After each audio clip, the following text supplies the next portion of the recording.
Hey, what's up everyone? Welcome to 90 Day Fiancé latest news. Medical monitors' steady beeping permeated the small hospital room, each sound punctuating the oppressive quiet separating them. The room felt smaller than it should have, the walls, a sterile shade of off-white, closing in around Emily Bieberly. She could hear the faint hum of fluorescent lights above, buzz merging with the background murmur of far-off nurse conversations in the station down the corridor. Blaise was still in the hospital bed, his powerful form looking so much smaller under the thin hospital blanket. His once vibrant brightness darkened, and under the artificial lighting his normally warm brown complexion looked pallid. His chest rose and fell with every measured inhalation from the oxygen line hooked to his nose. His breathing was steady but slow. The drip attached to his arm let a slow but consistent trickle of fluids into his body. The transparent liquid caught the light as it passed through the thin tube into his veins.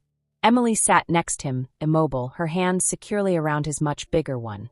Her grounding was maintained solely by his warmth. Her fingers hurt from her such strong grip, but she wouldn't let go as though her touch might ground him to this life. She took a long sip, her throat dry and scratchy from hours of quiet tears. Her head was caught in an unrelenting cycle, repeatedly playing over the moment he fell over. It had happened far too quickly. 1 second, Kobe was teasing about how quickly their children were growing up in the living room. Emily had been sitting on the couch observing him pursue their toddler Kobe, who was laughing wildly. That evening had been typical, full of warmth, affection, and the comforting noises of home. Then Kobe stopped without notice. His laughing stopped suddenly, his face twisted in agony. Before he dropped to the ground, Emily had hardly noticed what was occurring.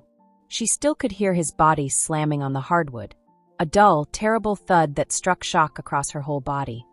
Kobe Kos.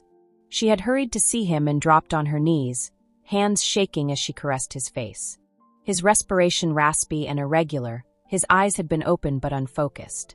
He had not answered for one heart-stopping second, and Emily had felt her entire planet whirl into anarchy.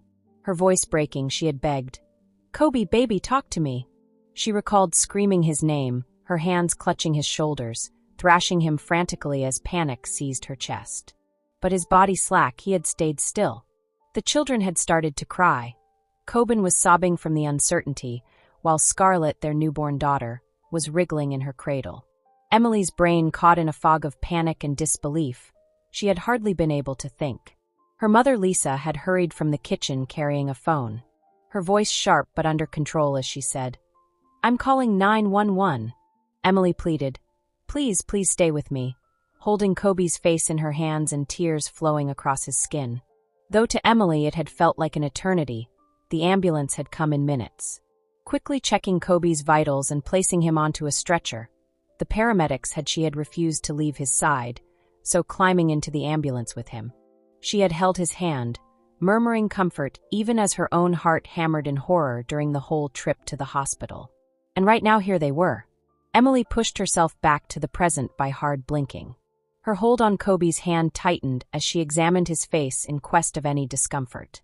Now he appeared calm, but the anxiety had not left her. It still hung about her like a vice, straying across her lungs and made breathing difficult. A little movement caught her eye, Kobe's fingers quivering slightly in her hand. Her heart faltered, then his eyes drifted open gradually. Before Emily could stop it, a choking sob burst from her mouth. She leaned over and lightly stroked his forehead. She was shaking. "Kobe," she murmured, her voice stripped of feeling. At first his eyes were blurry and unfocused. Then, following a few lengthy blinks, his dark eyes fixed on hers. He appeared tired, his breathing still somewhat labored, but he was waking. "Hey!" His voice was just above a whisper rough. Emily laughed shakily, a fresh tsunami of tears pouring over. "Oh my God, Kobe! You really terrified me really badly." He made a feeble smile. "Sorry, sweetheart." Though frail, his hand clasped hers just slightly. "Didn't meant to cause you to have a heart attack, too." She let out a tearful laugh. "That is not humorous." Kobe turned to soften his look. "You have been crying." Emily sniffed, attempting to underline her own dominance. "Of course I've been crying." "You sank, Kobe." "Thinking." Her voice faltered. "I felt I was losing you." His forehead wrinkled somewhat, as though he were attempting to remember everything. "What happened?" She let out a shaky breathed. I'm not sure. You were good. Suddenly you simply fell. Though they are still doing testing, the physicians declared it was not fatal. Kobe nodded slightly, his face incomprehensible. They turned both when someone knocked on the door. Lisa came in, her face racked with concern. She exhaled in relief the instant she saw Kobe waking. She said, "Oh, thank God," approaching closely. Emily raised her head to her mother, fresh tears gathering in her eyes. "Mom, I am not sure what to do. I never had been this terrified before." Lisa knelt next her, encircling the shoulders of her daughter with an arm. "I know, beloved. But look, he is here. He is now awake. And he will also be all right." Emily nodded faintly, although her body shook. A nurse entered just then carrying a clipboard and smiled reassuringly. "Mrs. Blaise, I just looked over his most recent blood values. He is getting better rapidly. I would think he is feeling better, as he even joked with the workers earlier." Emily went back to Kobe, whose features still showed weariness but a faint smile. "Told you," he said in a whisper. Emily burst out all at once in a mix of laughter and tears. Like a wave, relief, overwhelming and strong, covered her. Leaching forward, she cupped his face in her hands and pressed her forehead against his. She said, "Promise me you're not going anywhere." Kobe raised a hand to hers, his fingers caressing her skin. "I swear." She closed her eyes at last, letting herself breathe. Though it most likely wouldn't for a long time, the terror hadn't completely left her.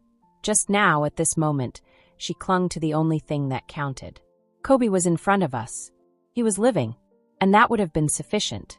This gossip is over. If you liked the video, then give your opinion in the comment box and stay with us by subscribing the channel. Thank you.